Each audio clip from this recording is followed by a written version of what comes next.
ನನ್ನ ಜೀವನದಲ್ಲಿ ಏನೆಲ್ಲ ಆಯಿತು ಅನ್ನೋದನ್ನ ಈ ವಿಡಿಯೋದಲ್ಲಿ ನಿಮಗೆ ತಿಳಿಸ್ಕೊಡ್ತೀನಿ. ಎಲ್ಲರಿಗೂ ಅಪ್ಪ ಅಮ್ಮನೇ ಜೀವ, ಬಟ್ ನನಗೆ ನನ್ನ ಅಜ್ಜಿನೇ ಎಲ್ಲ ಆಗಿದ್ರು. ನಾನು 9 ತಿಂಗಳು ಇದ್ದಾಗಲೇ ಹಾಲು ಬೆಳೆಸಿ ಅಜ್ಜಿ ಜೊತೆ ಇಟ್ಕೊಂಡ್ರು. ನನಗೆ ಸಂಸ್ಕಾರ ಕಲಿಸಿದ್ರು, ಎಲ್ಲರ ಜೊತೆ ಹೇಗೆ ಮಾತಾಡಬೇಕು ಅನ್ನೋದನ್ನ ಕಲಿಸಿದ್ರು. ಬೆಳೀತಾ ಬೆಳೀತಾ ದೊಡ್ಡೋಳೇನೋ ಆದೆ.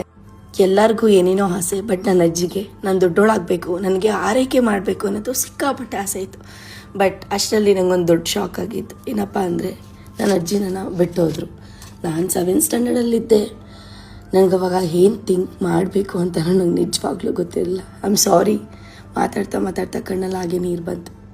ಅವಾಗ ನನಗಿನ್ನೂ 12 ವರ್ಷ. ಅಯ್ಯೋ ಹಾಗೋ ಹೀಗೋ ಏನೋ ಅಂತ ಅಜ್ಜಿ ನೆನಪಲ್ಲೇ 9th ಸ್ಟ್ಯಾಂಡರ್ಡ್ನ ಕಂಪ್ಲೀಟ್ ಮಾಡಿಕೊಂಡೆ ಊರಲ್ಲಿ.